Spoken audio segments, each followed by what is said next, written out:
거버넌스가 문제인 거예요. 멀티랩을 왜 했어? 그냥 SM처럼, YG처럼 그냥 하지.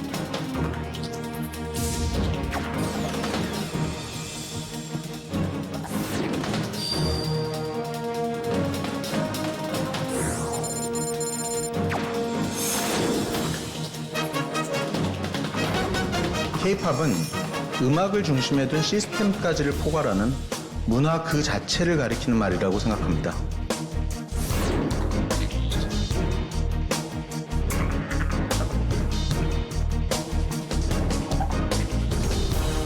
시청자 여러분 안녕하십니까? 그래픽으로 만나는 경제 토크쇼 픽. 복잡한 경제 이슈를 쉽고 명확하게 전달해 드리겠습니다.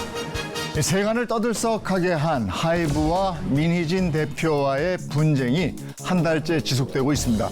이번 분쟁으로 급속도로 발전해온 K-팝의 한계도 드러나고 있는데요.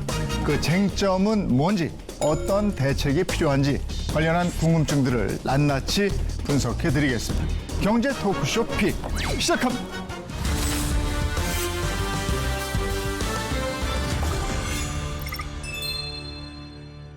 먼저 함께해 주실 분들을 소개해 드리겠습니다. 이번 분쟁의 핵심과 K-팝 산업 이면에 대해서 알려주실 분입니다. 안희철 변호사 함께하겠습니다. 어서 오십시오. 네, 안녕하세요. 예.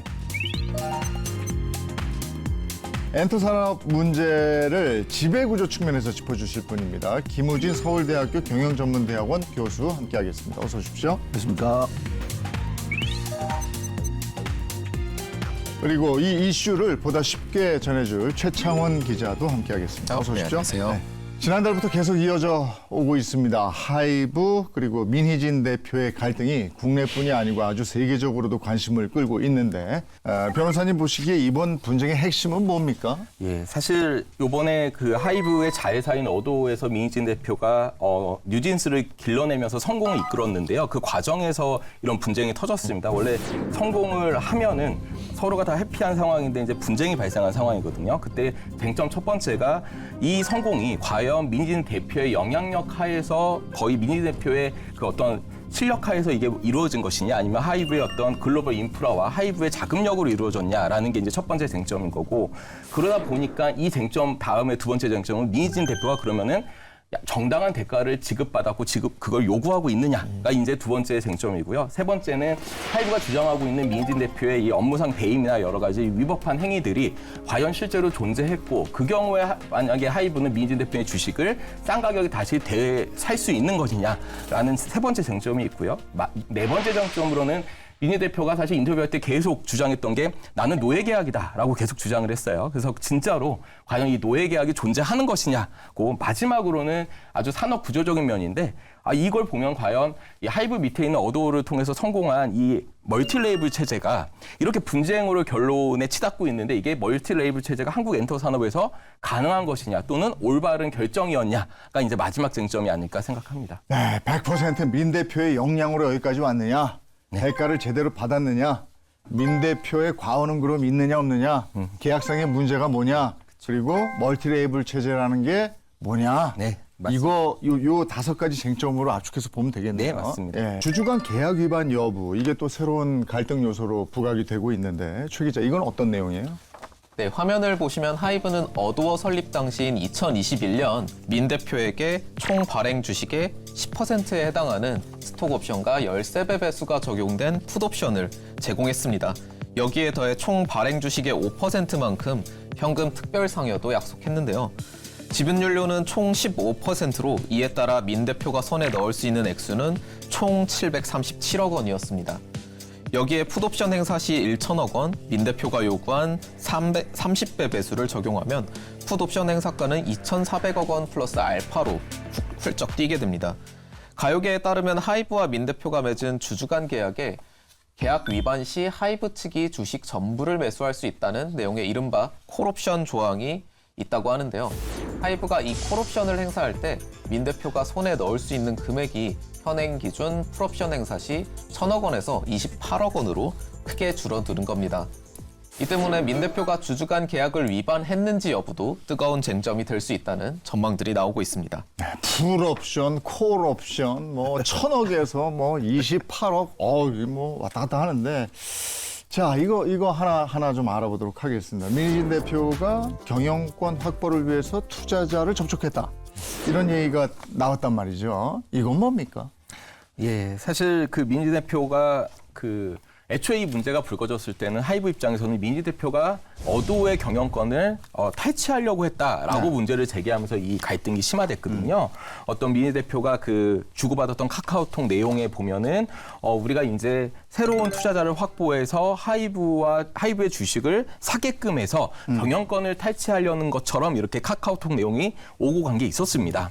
그래서 이런 쟁점이 나왔었는데, 근데 사실 또 추가적으로 이제 하이브 측에서 주장하는 거는 이미 민희 대표는 뭐 두나무나 네이버나 이런 쪽하고 미팅을 했다, 접촉을 해서 주식을 매수할 분들을 찾고 있었다라는 식의 주장을 하고 있습니다.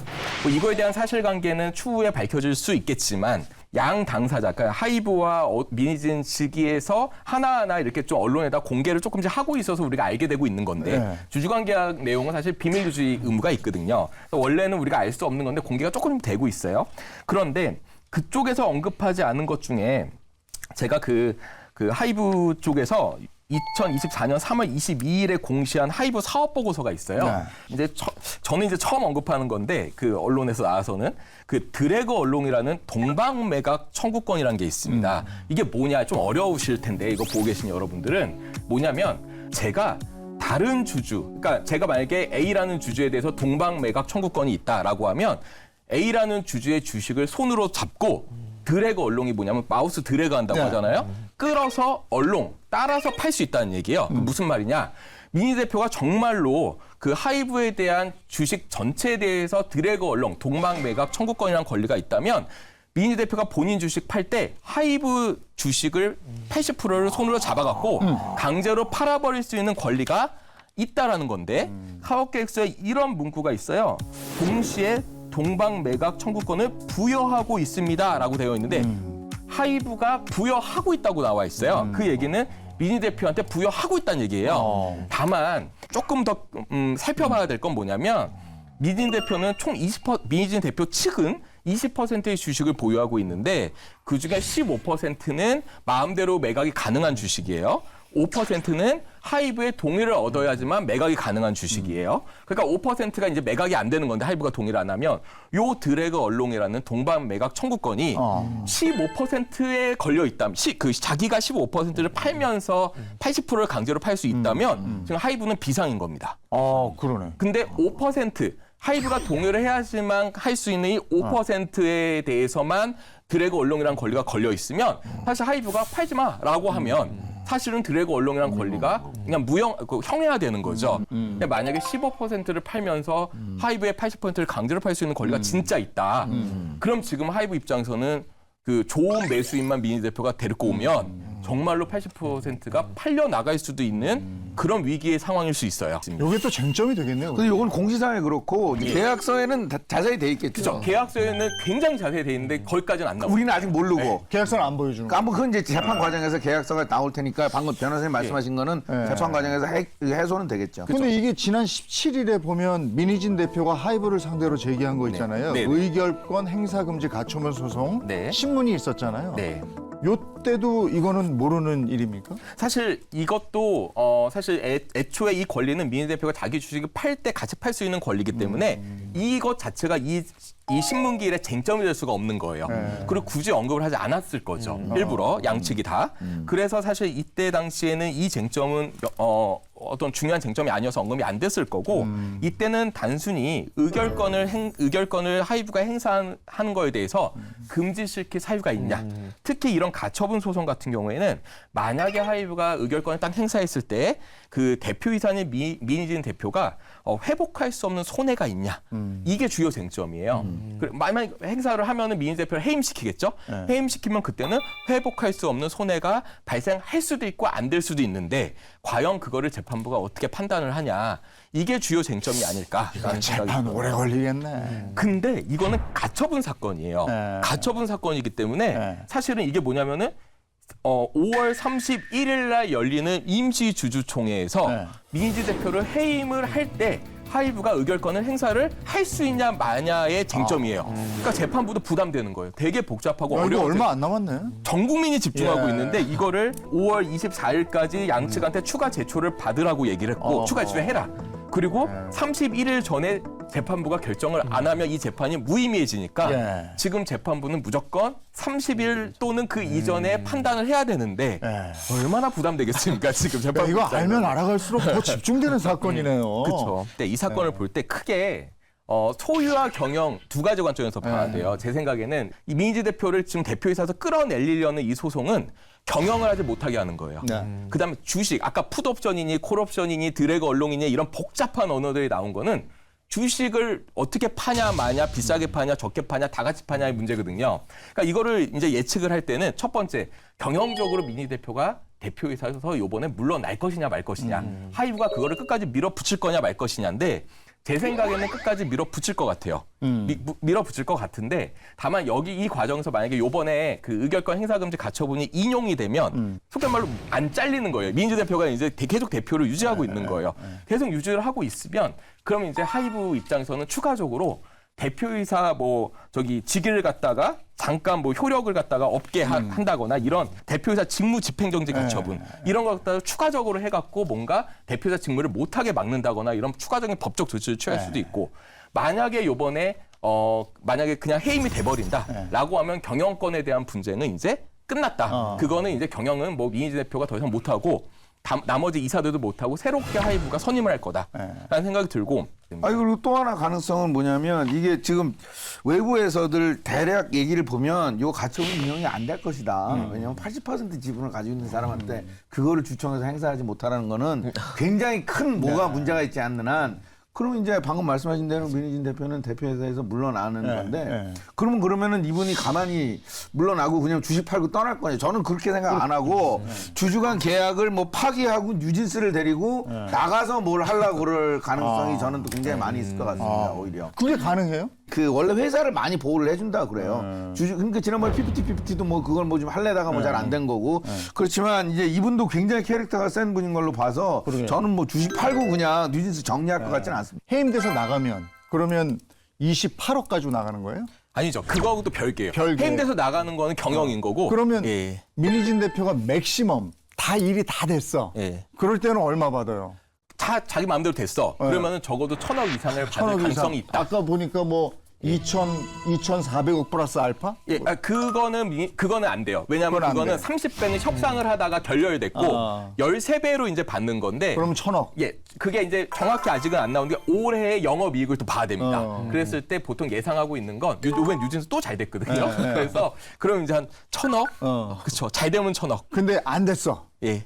그래서 해임돼서 그냥 나가고 끝났어. 예. 그럼 얼마 받아요? 그랬는데 만약에 배임의 거리가 발견됐다. 네. 그러면 아까 기자님께서 말씀해 주신 대로 28억. 28억.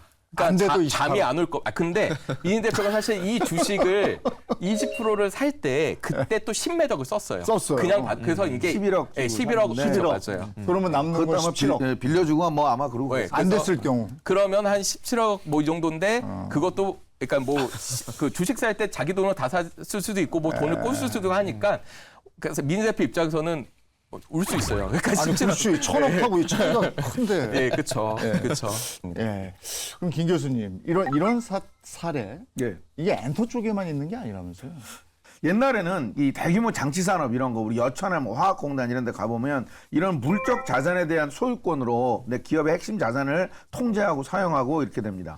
그럼 이때는 거버넌스 문제의 핵심은 경영진이 회사 이익을 함부로 쓰는 게 아닌가 이런 것만 잘 보면 됩니다. 그래서 과잉 투자라든지 과도한 보상이라든지 이런 걸 최고 경영진에 대해서만 잘 감시하면 되는데 근데 이제 인적 자본이 중요해지면서 여기는 우리가 이건 기계가 아니기 때문에 소유권을 주장할 수가 없죠. 할 수가 없습니다. 사람이니까 우리가 노예 계약이라면 모르겠는데 일부 프로 스포츠의 경우에는 이렇게 임대도 하고 이렇게 합니다만 굉장히 예외적인 경우고 이런 인적 자본이 중요해지는 기업에서는 그래서 최고 경영진뿐만 아니라 중간 단계에 있는 다양한 인적 자본, 저희 이제 엔터 산업에서는 창작자라든지 아티스트라든지 이런 분들을 어떻게 유지를 계속하면서 이분들을 잘 이렇게 관리를 할 것인가가 굉장히 중요해지는 거죠. 그 사례를 몇 개 말씀을 드리면 그 영국의 굉장히 큰 광고 회사인데 사치앤사치라는 회사가 있었습니다. 여기에 이제 창업주가 모리스 사치라는 사람인데 이분이 이제 스스로한테 굉장히 후한 스톡 옵션을 주는 이제 보상안을 만들어 가지고 이걸 통과시키려고 그러니까 여기에 대해서 30% 지분을 갖고 있던 미국의 이제 펀드 매니저들이 야 이건 너무 과하다. 그래서 여기에 이제 반대를 했습니다. 그러니까 이 모리스 사치가 아 그래? 그러면 나는 이제 나갈래. 그래가지고 이분이 회사를 떠나서 다른 원래 회사의 주요한 인물들이 이 새로운 회사에 합류한 다음에 브리티시 에어웨이를 포함한 원래 고객들을 다 데리고 가가지고 이 원래 회사가 큰 타격을 입게 됐던 그런 케이스죠. 여기 이제 떠났던 사람이 사직서에 뭐라고 썼냐면 내가 회사를 떠나는 게 아니고 회사가 저를 떠난 거다. 어떻게 보면 지금 이제 미니진 하이브 갈등이랑 굉장히 비슷한 사례인데요. 이 미국 펀드 매니저들이 뭘 잘못한 거냐. 자기들이 이제 전통적으로 생각을 한 거죠. 우리가 30% 지분을 가지고 있으니까 우리가 회사 자산을 통제할 수 있다. 인적 자본임에도 불구하고 할 수 있다고 생각했는데 자기가 이 소유권을 행사하자마자 기업이 해체돼 버린 거죠. 그러니까 어떻게 보면 이번에 사태는 이 뉴진스가 성공을 했는데 너무 성공을 해가지고 너무 성공을 하다 보니까 과연 이제 거기 누가 기여를 했느냐를 가지고 이제 다른 생각들을 이제 하게 되는 건데 이런 상황이 저희가 아주 원초적으로 가면은 기업의 목표가 뭐냐에 대해서 아주 근본적인 질문을 제기하고 있습니다. 저 연구자들한테 원래 이론은 이제 기본적으로 주주의 극대화를 저희들이 얘기하는데 그 전제가 뭐냐면 야 나머지 구성원들은 계약에 의해서 너가 이제 회사 이익을 얼마 가져갈 거니까 다 정해져 있다. 채권자는 이자 가져가고 근로자는 보수 가져가고 뭐 보너스 기존에 정해진 다 공식에 따라서 딱딱딱 정해져 있는데 주주만 남는 걸 가져간다. 그렇기 때문에 기업 가치 극대화하기 위해서는 나머지는 다 정해져 있고 주주이익을 극대화해야 된다는 그런 논리가 성립을 하는데 지금 이런 인적 자본이 중요한 회사들에 가면 다른 구성원들에 대한 보상도 사전에 완전히 픽스가 안 됩니다. 지금 이제 우리 미니진 씨 같은 경우에 대표적인데 그러면 여기 뭐 이게 그러면 누구의 이게 주주의 이익을 극대화한다는 거가 과연 기업 가치 극대화로 이어질 수 있을 것인가 아니면 다른 이런 창작자들의 보수에 대한 것들도 우리가 사전에 잘 고려를 해야 되는 거나 이런 굉장히 어려운 질문을 저희들한테 던져주고 있습니다. 근데 문제는 이건 것 같아요. 그러니까 기업의 아주 소중한 자산이 제품이나 물건이 아닌 거잖아요. 네. 그게 사람이잖아요. 그렇습니다. 그러니까 사람과의 관계에서 이제 오해가 생기고 거기서 감정이 상하고 골이 깊어지면 그 문제가 이제 수면 위로 부각이 돼버리는 지금도 이런 게 아닌가 싶은데 하이브하고 미니진 대표의 분쟁 뭐 어느 한쪽의 잘잘못을 떠나서 큰 틀에서 가려져 있던 K-팝 산업의 문제가 드러나는 것이 아닌가 뭐 이런 생각을 하게 되거든요. 자, 미니진 대표의 주요 발언 한번 듣고 와서 계속 얘기 나눠보죠. 이 거버넌스가 문제인 거예요. 그러니까 무슨 말이냐면 중앙 통제가 가능한 어떤 그 시험 펑션들 있잖아요. 그게 쫙 포진돼 있고 레이블이 그 밑에 있거든요. 중앙에 있어야 얘네가 통제가 쉬운 거야. 그러니까 이거를 말로는 허울 좋게 이렇게 표현을 하고 싶지. 이게 레이블마다 이게 개성이 다 달라요. 멀티레이블. 제가 아일릿을 비방하는 게 아니라요. 걔네가 무슨 죄가 있겠어요, 애들이. 저는요, 시영님이 손을 떼셔야 된다고 생각해요. 최고 결정권자가 그냥 위에 그냥 떠 있어야죠. 그렇지 않아요?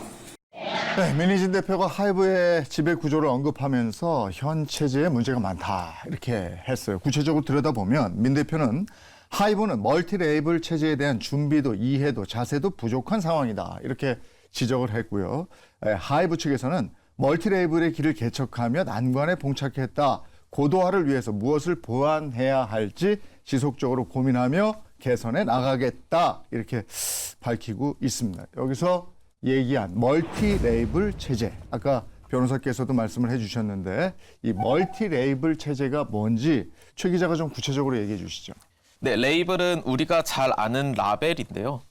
음악계에서는 별도의 독립된 음반 기획사의 의미로 쓰이고 있습니다. 멀티 레이블은 이런 음반 기획사가 여러 개 있는 형태로 보시면 되는데요. 화면을 보시면 하이브는 지난 2021년 빅히트에서 회사명을 바꾸면서 플레디스 엔터테인먼트, 소스뮤직 등을 인수하며 멀티 레이블 체제를 구축했습니다. 현재 하이브의 레이블은 총 11개로 알려졌는데요. 총 65개 종속 기업이 존재하고 있습니다. 하이브의 몸집을 키워준 멀티 레이블 체제. 이거 굉장히 중요한 것 같은데 이 장단점이 뭔지 변호사님 한번 설명 좀 해주시죠. 예, 사실 하이브가 약 11개 정도의 레이블 운영하면서 지금 전문가들이 분석하기로는 기업 가치가 12조 6천억 원 또는 그 이상이다라고 분석을 하고 있어요. 근데 이제 이 멀티 레이블 체제를 딱 보면은 이렇게 다양한 레이블이 있고 다양한 회사 밑에 저 기업들이 속해 뮤지션들이 속해 있는 건데요. 그러면서 당연히 다양성이나 창의성을 갖다가 극대화시키고 가장 이제 확보하고 촉진시킨다라는 점에서는 굉장히 장점이 있고요. 또 하나 중요한 건 이겁니다. 사실 방석 의장이 그 멀티레이블 체제를 하이브에 도입할 때 많은 분들이 이제 분석하는 거는 그 친척이 게임 회사를 운영하면서 도입했던 그 멀티레이블 그 체제를 갖다가 그대로 갖고 모방한 것이다 또는 그걸 많이 차용해서 했다라는 분석을 하거든요. 그 이유가 그겁니다. 그 게임 회사 같은 경우에는 성공하는 게임보다는 실패하는 게임이 훨씬 많아요. 네. 그러니까 하나의 회사에서 여러 게임을 만들었다가 여러 개가 실패를 해버리면 회사가 흔들립니다. 그러니까 차라리 하나의 지주회사 같은 게 있고 밑에 자회사를 만들고 밑에 이제 그 자회사가 하나씩의 게임을 만들면 그 회사들이 설사 실패를 하더라도 그 회사 하나만 실패하는 거기 때문에 문제가 없다라는 거예요. 또 하나는 장점이나 단점이 시너지 효과를 낼 수 있다라는 거였어요. 다양한 음색과 다양한 어떤 색깔을 갖고 있는 뮤지션들이 같이 뭔가 시너지 효과를 내면은 하이브 전체가 잘 되는 거 아니냐라는 장점이 있었는데 이건 또 단점이 됐죠. 왜냐하면은 민희진 대표가 지금 방금 전에 언급한 것처럼 왜 다 우리 뉴진스를 다 모방했냐. 이거는 다양한 색깔이 없고 이거는 뉴진스를 모방하니까 오히려 뉴진스가 피해를 봤다라는 단점으로 오히려 작용을 했고요.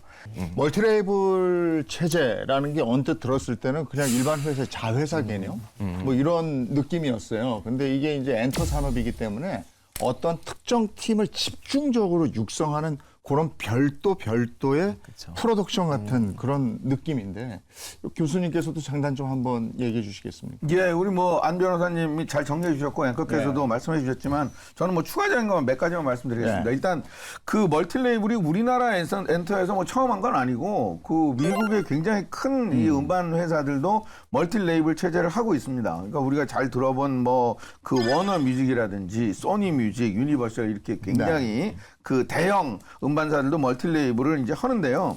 근데 여기가 이제 우리랑 다른 건 뭐냐면 여기는 일단 그 밑에 있는 레이블들이 진짜 달라요. 그러니까 말하면 여기는 락을 하고 여기는 힙합을 하고 여기는 컨트리를 하고 그런 식으로 완전히 장르가 다른 거죠. 그러니까 이렇게 되면 무슨 카피라든지 뭐 이런 이슈가 별로 없을 수 있는데 이제 우리나라는 이게 다 케이팝이잖아요. 그러니까. 그러니까 이게 원래 그 해외에서 하고 있는 그 멀티 레이블이랑 조금 그 다른 측면이 있고요.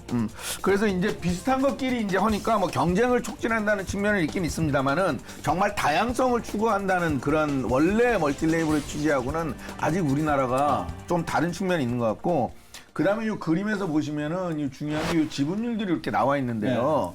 그 이제 100%짜리도 있고 100%가 아닌 것들도 있잖아요.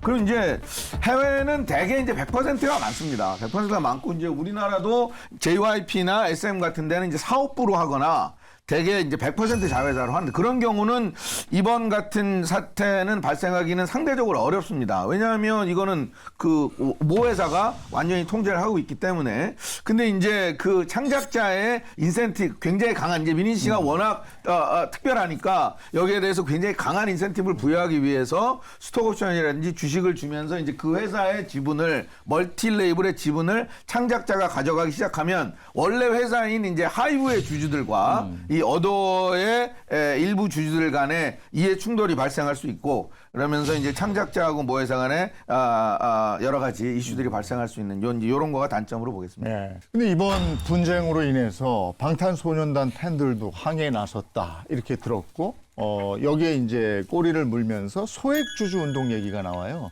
이 부분 한번 정리해 주시죠. 하이브 소액주주들이 모인 곳이 아미행동주의라고 있는데요. 소액주주 연대 전용 플랫폼을 활용해서 루머 확산 방지와 팬들과의 적극적 소통 등을 요구하는 주주 서한을 소속사에 보낼 계획이라고 합니다. 주주 제한 조건인 지분 1%가 확보되면 주주총회에서 이사에게 의제를 제안할 수 있는 주주 제한권도 행사한다는 계획입니다. 네. 소액 주주들이 뭉쳐서 기업에 내 목소리를 내는 거잖아요. 이게 주주 행동주의. 어떻게 보면 이게 바람직한 방향이긴 한데 그렇죠. 예, 네. 예. 너무 과도하지만 않는다면이라는 그렇죠. 전제가 붙는 거죠. 그렇죠. 기본적으로는 제 생각에는 그 하이브 민희진 대표 이 사건에서 이 재판들이 지금 계속 있단 말이에요. 네. 그 주주총회 소집 청구라던가 요번에 이제 의결권 행사 금지 가처분이나 이런 데서 이 사건의 사실 쟁점은 지금 뭐 민희진 대표가 정말로 뉴진스의 엄마냐, 정말로 아끼냐, 아니냐 이런 게 아니거든요. 네. 그럼에도 불구하고 재판을 보면요, 이런 얘기를 계속합니다. 그러니까 뭐 재판장도 이건 쟁점 아니지 않냐고 얘기하면서도 그들이 김앤장하고 세종이라는 로펌에서 지금 대리를 하고 있다고 알려졌는데 그 변호사들이 사실 이 쟁점을 몰라서 그런 얘기하는 게 아니에요. 왜냐 이런 얘기를 하는 이유는 사실 이 소액주주 운동을 하고 있고 이런 하이브의 이 소액주주라던가 아니면 뉴진스의 팬덤이라던가 여기 눈치를 보고 있는 겁니다. 쟁점이 아님에도 불구하고 그런 것들을 끄집어내서 이거를 언론 플레이도 하고 이 주요 쟁점인 것처럼 나아가면서 이 회사의 전반적인 이 분쟁에 영향을 미치고 있는 거예요. 이 산업이 엔터 특유의 엔터 특유의 어떤 특별성이 있다라는 거예요. 그러니까 이 엔터라는 거는 결국에는 팬덤을 통해서 먹고 사는 산업인데 이 팬덤 중에 일부가 소액주주고 그들이 소액주주 운동을 하고 주주행동주를 하기 때문에 어쩔 수 없이 그들의 눈치를 보지 않을 수밖에 없고 그들의 눈치를 보는 게 결국에는 회사 가치를 극대화하는 하나의 여러 가지 방법 중에 하나라고 지금 생각을 하고 지금 이렇게 하고 있는 게 아닐까라는 생각이 듭니다. 그런데 주주 행동주의가 나설 수밖에 없는 이유가 지금 하이브 주가가 엄청 떨어졌잖아요. 그러니까 그런 관점에서는 영향이 있을 수 있는 겁니다. 그러니까 이게 반드시 지금 하이브 쪽에 반대되는 목소리만 나오는 게 주주 입장에서 우리 유리한 건지 그거는 저도 확실하지가 않습니다. 아니, 하이브 주주니까. 그러니까 경영진 입장에서는 굉장히 좀 복잡한 거예요. 복잡한 거예요, 여기 지금. 팬덤이나 주주행동의 눈치도 봐야 되는 거고 자기네들의 경영상 방향까지도 지금 정확히 설정해야 되는데 이게 사실 굉장히 복잡하고 이런 상황에서 분쟁까지 터지는 상황입니다. 지금 좀 이따도 하겠지만 밀어내기 뭐 이런 거가 지금 또 이슈가 막 됐잖아요. 이게 지금 하이브도 괴롭고 굉장히 복잡한 이슈인 겁니다. 그러니까 이제 이거가 나오는 게 우리 회사 주가에 도움이 될지 안 될지도 사실 방금 변호사님 말씀해 주셨지만 아주 복잡한 속내가 있는 거죠. 아니 그리고 소액주주 입장에서도 화나거든요. 주가가 떨어졌으니까. 그게 제일 화나는 거죠. 아, 그렇죠. 사실은. 저도 몇 개 있거든요. 저희 입장에서 그게 제일 중요합니다. 결국은 궁극적으로 상장 회사인 하이브의 기업 가치가 이 과정에서 훼손되지 않는 게 제 입장에서도 제일 중요합니다. 그렇죠. 어쨌든 이번 사태로 K-팝 산업의 고질적인 병폐들 이런 것들이 수면 위로 떠올랐는데 최장원 기자가 이 부분 준비했죠.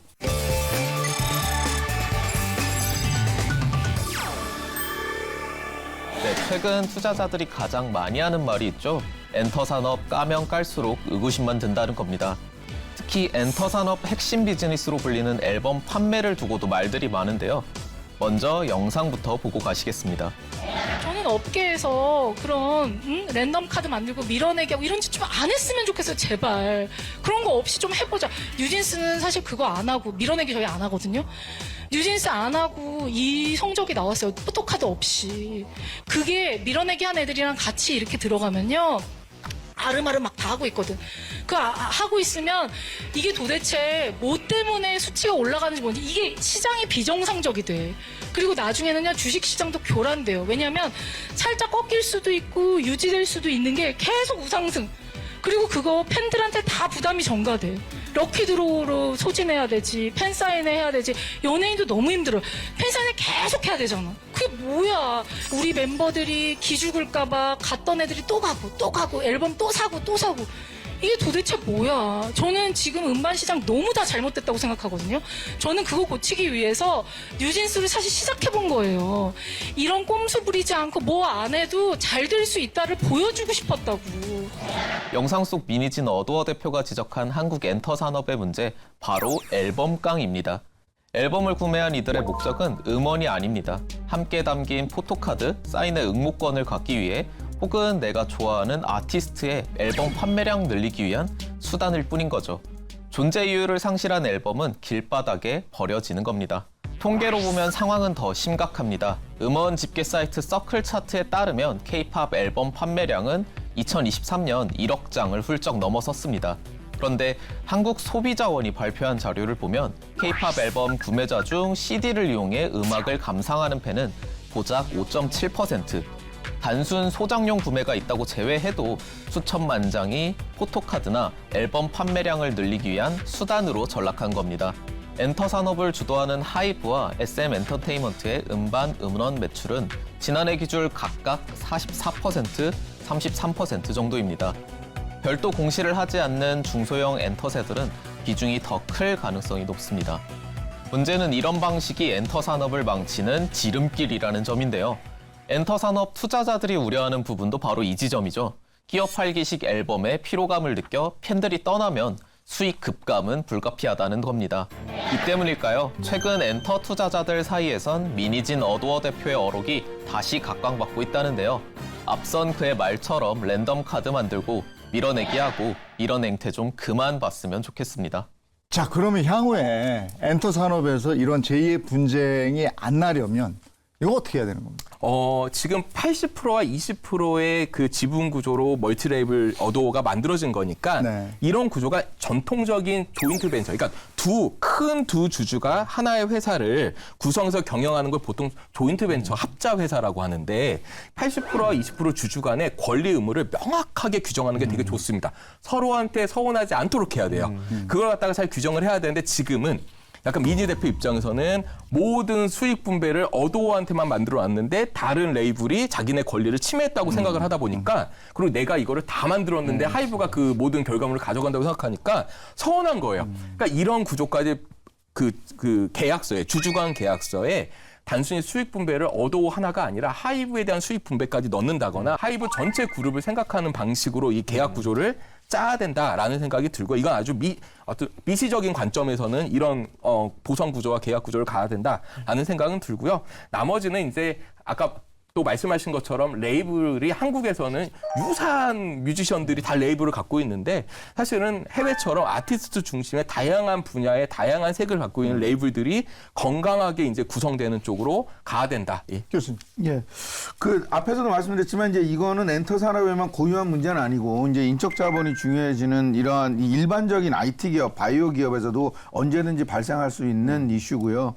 그러니까 창업자의 어떤 그러한 능력 과 그것이 클 수 있게 되기 위해서는 자본이 필요한데 여기에다가 그 자금을 공급하는 이 여기와의 역할과 권한과 책임을 어떻게 잘 분배를 할 것인가. 그러니까 이제 방금 변호사님 말씀해 주셨듯이 우리가 이제 스타트업 업계에서는 이런 게 굉장히 오랫동안 진행이 되다 보니까 많이 발전이 돼 있고 표준 계약 같은 내용들도 많이 쌓이고 그랬거든요. 그러니까 이제 VC의 역할이라는 게 결국은 벤처 캐피탈이 와가지고 스타트업이 처음에 잘 되는데 이게 너무 창업주 또는 그 기술 거기에 의존하게 되면 그분들이 떠나버리면은 이제 회사 껍데기가 되니까 어떻게 그분들을 잘 리테인을 할 것인가. 그렇지만 이분들한테 또 너무 많은 권한을 주게 되면 그러면 또 자금 조달이 어려워질 수 있고. 그래서 이 역할을 VC들이 잘 조정을 하면서 양쪽에 필요한 것들이 잘 융화가 될 수 있도록 하는 건데 이제 엔터 산업에서도 우리 전통적인 스타트업 업계에서 하는 이러한 정교한 시스템들을 도입해야 될 것으로 그런 생각이 듭니다. 그동안에는 성장성, 수익성의 무게를 둬왔다면 이제 지속적인 성장의 그 무게를 옮겨갈 때가 아닌가 싶습니다. 그래서 불거져 나온 이 문제점도 오늘 저희가 집중적으로 토론을 해봤습니다. 여러분 어떻게 생각을 하셨는지 모르겠습니다. 경제 토크쇼 픽 오늘은 여기서 인사드리겠습니다. 고맙습니다. 감사합니다.